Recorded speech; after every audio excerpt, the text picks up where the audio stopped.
7th class के बच्चों, आज हम मैथ पढ़ेंगे, गणित। ओके, और वो है एक्सरसाइज 5.2, रेखा गणित पे आधारित है। तो आपको ये पूरी तरीके से पहले समझ के रखना होगा या समझा होना चाहिए आपको कि संगत कोण क्या होते हैं, सम्मुख कोण क्या होते हैं। हाँ, आपको ये पता होनी चाहिए एकांतर कोण क्या होता है, रैखिक युग्म किसको कहते हैं, ये आपको क्लियर होना चाहिए। जब भी आपके पास 5.2 एक्सरसाइज अब आज करेंगे तो वो उसके जो सवाल हैं वो आप तभी समझ पाएंगे, कर पाएंगे।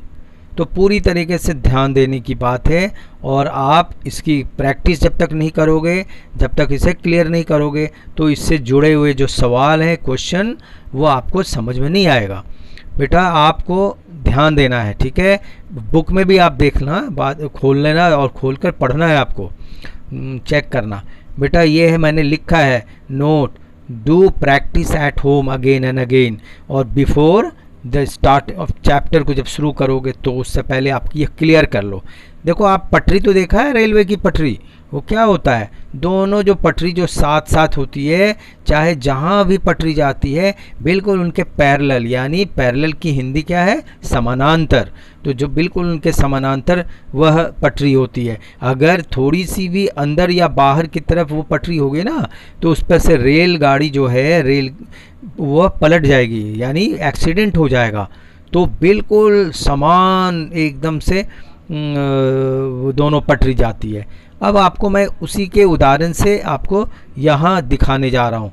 क्या है दिखाने का, वो देखो, ए बी एक रेखा है, ये देखो ध्यान से, ए बी एक रेखा है, और इसी के समानांतर सी डी एक दूसरी रेखा है। ये क्या है, रेलवे की पटरी के समान दिख रही है, इसको यही समझ मान कर चलो। और एक एक्स वाई देख रहे हो, तिरछी रेखा है ऐसे। ओके बेटा, तो ये जो तिरछी रेखा है वो इसे काटती है तिरछे रूप में। ओके, तो तिरछी रूप में काट रही है। तो देखो यहाँ ए बी को सी डी को प्रतिच्छेद करते हुए ये एक्स वाई जो रेखा है वो काट रही है।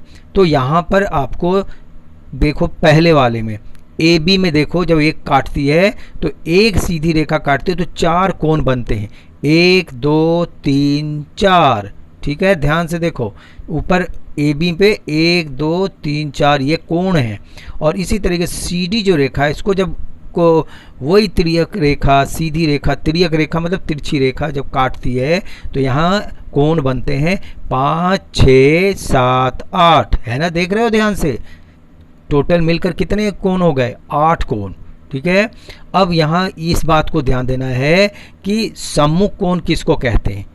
देखो, जब एक बी ये एक जो सीधी रेखा है, उससे अगर तुम ये सोचो कि दूसरी एक सीधी रेखा काटती है, एक रेखा जब दूसरी रेखा को काटती है तो उसके जो आमने सामने के कोण कितने बनेंगे, 4 कोण बनेंगे। तो वो चारों कोण में से आमने सामने के जो कोण होंगे वह सम्मुख कोण कहलाते हैं। दूसरे शब्दों में शीर्ष अभिमुख कोण भी कहा जाता है। इंग्लिश में इसे वर्टिकली अपोजिट एंगल के नाम से पुकारते हैं। बेटा आपको एक ही चीज़ याद रखो, सम्मुख कोण मतलब आमने सामने, मुंह के सामने मुंह, यानी सम्मुख कोण। तो अब आप इस चित्र में देखो, 4 के ठीक सामने जब रेखा कटती है तो 4 के ठीक सामने कौन है, 2। तो ये दोनों जो कोण होंगे वह इक्वल होंगे। अगर ये 50 डिग्री का है तो ये भी 50 डिग्री का होगा। उसी तरीके से यहाँ बेटा जी देखो, 1 के सामने कौन सा कोण हो जाएगा, 3। ये जितने डिग्री का बचा हुआ कोण होगा, मतलब ये तो 50 हो गया। तो आपको पता है सीधी रेखा पर कितने डिग्री का कोण बनाती है, 180 डिग्री का कोण बनाती है ना, जिसे हम रैखिक युग्म के नाम से पुकारते हैं। तो 180 में अगर 4 जो है वह 50 डिग्री का है तो एक कोण कितने डिग्री का होगा, एक कोण 180 में से 50 माइनस करोगे तो कितना होगा, बताओ, सोचो, 130 डिग्री। ओके बेटा, और 130 में अगर 50 जोड़ देते हो तो 180 हो जाती है, नहीं, 50 60 70 80। ठीक है बेटा, तो इसी तरीके से दूसरे में भी आओ, और फिर मैंने क्या बताया, 4 वाला जो कोण है जितने डिग्री का होगा, ये 50, तो 250 भी, दूसरा भी एंगल कितना होगा 50, तो एंगल एक कितने डिग्री का हो गया 130, तो एक के सामने सम्मुख कोण 3 बनेगा, है ना, देखो एकदम आमने सामने, तो एक के सामने 3, यह सम्मुख कोण कहलाएंगे। ओके, अब बारी है संगत कोण की बेटा। तो संगत कोण किसको कहेंगे वो जानो। जैसे आपको पता है एक्स वाई ये तिर्यक रेखा यानी तिरछी रेखा है, और यही रेखा आगे जाकर सी डी को काटती, तो इसमें कौन कौन से कोण बने, 5 6 7 8, ठीक है। तो यहाँ पर बिल्कुल उसी समान जैसे वो 4 कोण बन रहे हैं, तो इसी तरीके से इसमें भी 4 कोण बनेंगे। और फिर यहाँ पर गौर करो, सम्मुख कोण किसको, ये संगत कोण किसको कहेंगे, तो संगत कोण जैसे यहाँ पर 4 देख रहे हो, ये ऊपर की दिशा में इस साइड की तरफ है, एक की तरफ देखो 4 है, तो इसी तरीके से सी की तरफ देखो, सी में ये 8 जो है ना 8, तो 8 और 4 वो एक तरफ है, बटे हुए हैं, क्योंकि ये तिर्यक रेखा जो है वो बीचों बीच उसे बांट देती है। तो 4 और ये इधर 8, ये दोनों ऊपर की दिशा को दिखाती है, 8 और 4 ऊपर है। इसी तरीके से दूसरे हिस्से में जाओ आप, तो दूसरे हिस्से में क्या है 5, तो इधर क्या है 1, ठीक है, तो यह संगत कोण कहलाती है। उसी प्रकार से और भी दूसरे को भी आप देख सकते हो, तो यह संगत कोण है। आपको यह समझ पूरी तरीके से आनी चाहिए कि 1 और 5 यहाँ बन जाएगा बेटा, 1 और 5 ये संगत कोण है। 6 और बोलो 6 और 2, 6 कहाँ है, देखो यहाँ बेटा इधर है 6, तो ये नीचे की दिशा में यहाँ 2 है, यानी एक तिरछी रेखा जो सीधी एक्स वाई काट रही है, तो वो जब नीचे 2 है तो इसी तरह से नीचे के 6 लेंगे। ओके बेटा, फिर यहाँ इसी तरह इस साइड की तरफ आ जाओ, तिर्यक रेखा के अपोजिट इस 7 है, तो इसके साथ में कौन होगा एंगल 3, क्योंकि यह भी नीचे है ये भी नीचे है, तो इसको हम कहेंगे संगत कोण। अगला जो है वो आप जानो बेटा, जब ये तिर्यक रेखा की तरफ जब ये 3 8 है बेटा एक तरफ है, तो इन दोनों का योगफल कितना होगा, तीनों का योगफल जो है वो 180 डिग्री के बराबर होता है। और इसी प्रकार से 2 और 5 तिर्यक रेखा के दूसरी ओर है, ये एक तरफ है तो ये भी इसी तरफ है। 2 और 5 इन दोनों का योगफल कितना होगा 180 डिग्री, तो इसको हम कहते हैं तिर्यक रेखा द्वारा बने एक साथ इकट्ठे जो हम जोड़ देंगे उनका युग्म जो है उनका योगफल कितना होगा बेटा, उनके योगफल 180 डिग्री होता है। तो इसे हम एकांतर कोण के नाम से पुकारते हैं, अंतः एकांतर कोण, ठीक है। और अब नेक्स्ट को जानो, ये नेक्स्ट क्या है रैखिक कोण। रैखिक कोण क्या होगा बेटा, रैखिक कोण ये है जब सीधी रेखा, जैसा मैंने अब शुरू में ही बताया ए बी रेखा है सीधी, इसको 1 और 4 2 में कटे हुए, तो ये दोनों का योगफल कितना होगा 180 डिग्री, ठीक है। तो इसको हम रैखिक कोण कहते हैं बेटा। तो ये एंगल 2 प्लस एंगल 5 इधर है और एंगल 8 इधर, तो दोनों का टोटल मिलकर कितना होगा 180। यहाँ 4 और एंगल 1 दोनों कितना एंगल का टोटल युग्म टोटल कितना होगा, यह भी 180। यानी सीधी रेखा जो है उसको आप जब डिवाइड कर देते हो 2 अलग अलग बराबर हिस्से में या जितने भी, तो उनका योगफल जब टोटल करेंगे तो वह 180 डिग्री के बराबर होता है। यह रैखिक कोण कहलाते हैं बेटा। अब इसके इनकी जानकारी जब आपको अच्छी तरह से हो जाती है तब आप एक्सरसाइज करना शुरू करो। तो ये जब भी ये एक्सरसाइज शुरू करो, इसे पहले याददाश्त यानी इसे होमवर्क के रूप में पहले प्रैक्टिस कर लो कि संगत कोण क्या है, एकांतर कोण क्या है, रैखिक युग्म क्या है, ये सारा चीज़, या ये जो एकांतर कोण, सम्मुख कोण, ये सारे चीज़ को पहले क्लियर कर लो, तब फिर बनो एक्सरसाइज पे, फटाफट होना शुरू हो जाएगा। ओके, अब मैं एक्सरसाइज शुरू करता हूँ 5.2। पहला प्रश्न, निम्नलिखित कथनों में प्रत्येक कथन में उपयोग किए गए गुणधर्मों का, गुणधर्म किसको बोले बेटा, वही संगत कोण, एकांतर कोण, ये वही, तो उसके आधार पे आपको साबित करना है, बताना है, प्रूफ समझाना है, सिद्ध करना है। चित्र को देखो, बुक में भी बने हुए हैं, उसी से मैंने बनाया है। तो ये चित्र को देखो, यदि ए पैरेलल मतलब समानांतर है बी के, तो फिर एंगल 1 बराबर 5 होगा। एंगल 1 बराबर 5 होगा। 1 और 5 देखो, अब क्या आप अपने आप तुम बोल दोगे कि यह संगत कोण होगा। क्यों? क्योंकि देखो ये 1 जो है ऊपर की दिशा में दिखा रहा है, 5 भी ऊपर की, इसलिए यह संगत कोण है। ठीक है बेटा, तो यही लिखना है आपको। दूसरा क्या है बेटा, और ये संगत कोण में 1 और 5 दोनों बराबर होते हैं, संगत कोण ये बराबर। दूसरा कोई प्रश्न देखो, यदि 4 बराबर 6, 4 बराबर 6 दिखाया प्रश्न में है बेटा, तो कोण 4 बराबर 6 है, तो रेखा क्या होगी बेटा, हाँ, ए बी, जो ए बी रेखा है समानांतर होगी बी के, जो पटरी की तरह दोनों समान। उसके लिए फिर क्या होगा बेटा, 4 बराबर 6 है ना, यही प्रश्न है आपका। तो इसलिए ए पैरेलल होगी बी के, एक ए जो है वह समानांतर होगी बी के। ये क्यों होगी? क्योंकि ये अंतः एकांतर कोण है, ये एक उस साइड की तरफ है, एक इस साइड की तरफ है। 4 देखो, एक इधर है तो 6 इस साइड की तरफ है, और बीच में तिर्यक रेखा है, तो तिर्यक रेखा के दो अपोजिट में है, एक 4 एक 6, तो इसको हम बेटा एकांतर कोण कहते हैं। इसलिए यह इसको हम क्या लिखेंगे ऐसे, क्योंकि यदि दो समानांतर रेखाओं को कोई तिर्यक रेखा प्रतिच्छेद करती है तो एकांतर कोण बराबर होते हैं, इसलिए 4 बराबर 6। अगला तीसरे में आओ, यदि कोण 4 प्लस कोण 5 बराबर 180, तो ए समानांतर होगा बी के।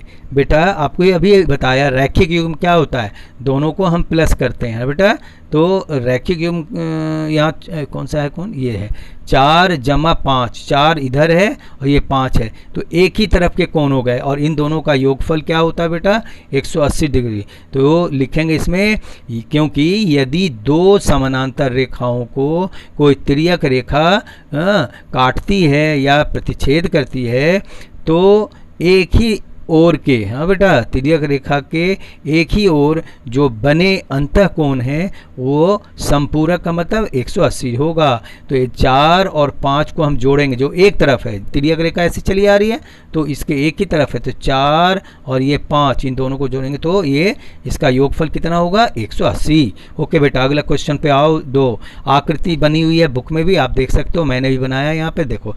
आकृति में देखो, पहला इसमें क्या बोला है, संगत कोण बताओ, इनका कौन है संगत कोण का युग्म, तो आपको पहले ही से पता है, मैंने पहले अभ्यास पहले करा दिया आपको। तो संगत कोण में बेटा आता है एंगल 1 एंगल 5, हाँ बेटा संगत कोण, क्योंकि ये देखो ऊपर की दिशा में ये भी है, 5 भी ऊपर की दिशा में, यही तो अंतर है कि ये दो पटरी है ए और बी, और कट रही है बीचों बीच, देख रहे हो तिरछी रेखा कट रही है, तो ये 1 5 2 6 4 8, देखो इधर है इस साइड की तरफ, ये भी ऊपर की तरफ, ये 8 भी ऊपर की तरफ, 3 7, देखो 3 नीचे है तो ये भी इसकी भी नीचे 3 7, ये क्या है, संगत कोण का युग्म। ओके बेटा, दूसरा अंतः एकांतर कोण का युग्म बताओ। तो अंतः एकांतर कोण मतलब तिर्यक रेखा के एक कोण उधर का होगा, उस साइड की तरफ होगा, तो दूसरा इस साइड की तरफ होगा, तो अंतः एकांतर कोण का युग्म बोला है। तो ये 3 और 5, देखो बेटा 3 इधर है और ये 5 इस साइड की तरफ है, तो इन 5 2 8 है, ये क्या है बेटा, अंतः एकांतर कोण। अगला है तीसरा, बोला है तीसरा है तिर्यक रेखा के एक तरफ बने अंतः कोणों का युग्म। तीसरा प्रश्न बेटा, तो देखो इसमें एक ही ओर का मतलब क्या हो गया, यहाँ देखो 3 और 8, देखो यहाँ 3 है और ये 8 है, ठीक है, तथा 2 और 5, 2 इधर है और ये 5 है, ये दोनों देखो ये इधर की तरफ है, ये इधर की तरफ, ये दोनों का युग्म जो है एक ही तरफ के हैं, तो इनके युग्म जो होते हैं बेटा, युग्म 180 डिग्री का होता है। 2 और 5 कोण जो होते हैं ना बेटा, वो 180 डिग्री का युग्म बनाते हैं, यानी टोटल इतना टोटल बनेगा। प्रश्न 2 का चौथा हिस्सा, हाँ बेटा चौथा प्रश्न देखो, ऊर्ध्वाधर समूह कोण। मैंने पहले भी बताया था अभ्यास कराते वक्त शुरू में ही कि समूह कोण किसको कहते हैं, जब एक रेखा दूसरी रेखा को काटती है, हाँ, तो उसके आमने सामने, मुंह के सामने मुंह, हाँ बेटा मुख के सामने मुख, तो उसी को सम्मुख कोण कहते हैं। अब वही देखो, तो यहाँ कौन कौन सा होगा बेटा, 4 के सामने यहाँ 2 है इस साइड की तरफ, जब क्रॉस हो गया तो बेटा इधर का इधर अपोजिट, तो इसको कहेंगे 4 2 3 1। ओके बेटा, देख लो अपने चित्र में, ध्यान से देखो, अपने आप कहने लगोगे। यहाँ नीचे वाले में देखो 8 6 और 5 7, देखो चित्र में। हाँ, तो ये क्या है बेटा, सम्मुख कोण। इस प्रकार से ये जो सम्मुख कोण होते हैं का मतलब यह होता है कि जब एक कोण अगर मतलब 8वां ले लो, ये ले लो 8 और 6 है ना, अगर ये जितने डिग्री का होगा उतने ही डिग्री का यानी कोण ये भी होगा। इसी प्रकार से एक है और ये 3 है, आमने सामने है, तो एक जितनी डिग्री का कोण होगा उतने ही डिग्री का कोण तीसरा होगा, इसी को सम्मुख कोण कहते हैं। हाँ बेटा, अगला प्रश्न 3 पे आओ। आकृति P समानांतर है Q के, यहाँ चित्र बनाया हुआ है, हाँ बुक में भी देखो, ठीक है। और ये इसमें अज्ञात कोण है, देखो यहाँ लिखा है E A B C D, तो बेटा यहाँ और F यहाँ है। तो इस प्रकार से चित्र में इनकी वैल्यू बतानी है आपको। एक कोण का यहाँ वैल्यू दे दिया है 150 डिग्री, 25 है 125 डिग्री। हाँ बेटा, तो इसकी मदद से आपको सारे कोण निकालने हैं। अब आओ शुरू करते हैं इसको।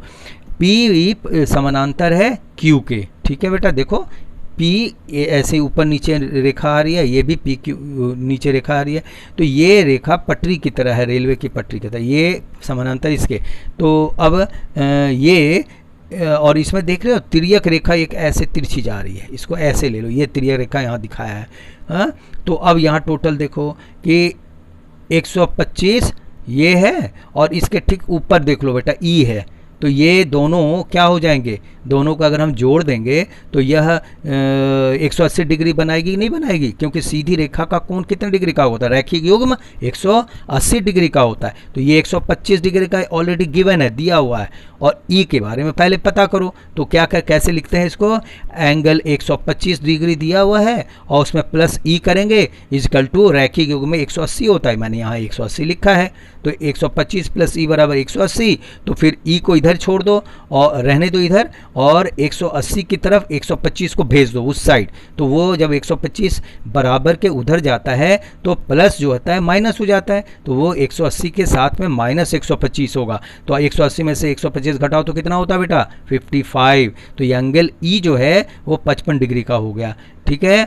अब आगे चलो, आगे कैसे, तो मतलब ई का भी पता करना था, तो ई का तो निकल गया 55 डिग्री। अब ई के ठीक सामने बेटा देखो सम्मुख कोण, मतलब एक रेखा दूसरी को काटती है तो सामने, तो ई बराबर एफ के, तो एफ का भी कोण कितना डिग्री होगा, 55 का होगा। क्यों, अभी भी बताया था सम्मुख कोण है। इसी प्रकार से बेटा जब ये एफ 55 डिग्री का है तो आपको ये भी बताया था कि एक एकांतर कोण होता है, जब एक तिर्यक रेखा के एक उस साइड और एक इस साइड, तो यहाँ देखो एफ है और यहाँ ए है, जितने एफ डिग्री का कोण होगा उतना ही ए डिग्री का कोण होगा। तो बेटा एफ यहाँ भी हमने निकाला ना 55, तो इसी तरीके से ए कितने डिग्री का होगा, ये भी 55 का हो जाएगा। तो यानी ए और एफ 55 डिग्री का कोण हो गया। हाँ, अच्छा, ए जब 55 हो गया बेटा, तो अब आप बताओ कि ए है तो इसके ठीक सम्मुख कोण सी है, देख लो है नहीं है, तो सी भी कितना हो जाएगा इसके ठीक, क्यों एक रेखा दूसरी को काटती है, तो ए के सम्मुख सी है, तो इसलिए ये भी 55 हो गया, यानी ए और सी दोनों की वैल्यू 55 हो गई। तो बेटा अब आ गई बात क्या, कि सीधी रेखा जब एक दूसरे को काटती है तो एक अगर हिस्सा 55 का है तो दूसरा हिस्सा क्या होगा, 180 में घटाने पर कितना 180 में 55 घटाएंगे तो कितना आएगा, 125 आएगा, नहीं आएगा। तो वो मैंने यहाँ पे आपको करके दिखाया है, ये 180 में 55 घटा दिया तो 125 डिग्री, तो यहाँ एंगल बी 125 डिग्री, देखो 180 में 55 डिग्री माइनस किया तो 125 डिग्री। अब जब बी आ गया बेटा 55 डिग्री, सॉरी 125 डिग्री, तो बेटा बी के ठीक अपोजिट में देखो यहाँ जो काट रहे हैं सम्मुख कोण, तो सम्मुख कोण जो है बी बराबर डी के, एक दूसरे आमने सामने, तो ये भी कितने का हो गया, 125 डिग्री का। तो इस प्रकार से आपको जो मैंने यह तरीका दिखाया है उसके साथ साथ लिखना भी पड़ेगा कि यह एकांतर कोण है, ये रैखिक युग्म है, या सम्मुख कोण है, ये आपको साथ साथ लिखना होगा बगल में, ठीक है। तो इस प्रकार से A B C D E F सब की वैल्यू निकल गई। बेटा क्वेश्चन नंबर 4 पे आओ, इसमें चित्र बने हुए हैं ऑलरेडी, आकृति, और फिर उसमें नामकरण लिखे हुए हैं, नाम भी लिखा हुआ है। यहाँ एल और एम क्या है, पैरेलल रेखा है, हाँ, यानी समानांतर रेखा है।